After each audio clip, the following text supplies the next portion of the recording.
Ty cesty obnáší třeba chvílemi samotu, tak jestli vám právě naopak samota nevadí, nebo jste ten typ člověka, co má raději lidé kolem sebe?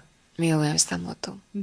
Tak si predstavte, že non-stop ste s ľuďmi a ja potrebujem mať čas aj na seba, na to, aby som jednak rostla vnútorne, aj emocionálne, a aby som nejak nachádzala tú silu pokračovať v tom byti.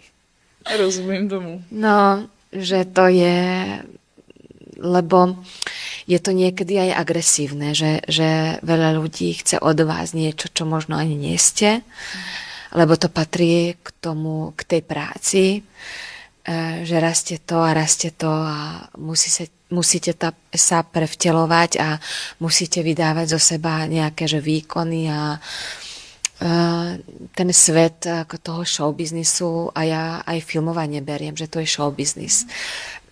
Málo kedy hovoríme o umení.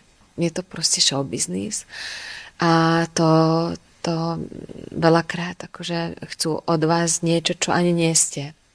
A rovnováhu nachádzam práve v tých, keď som o samote.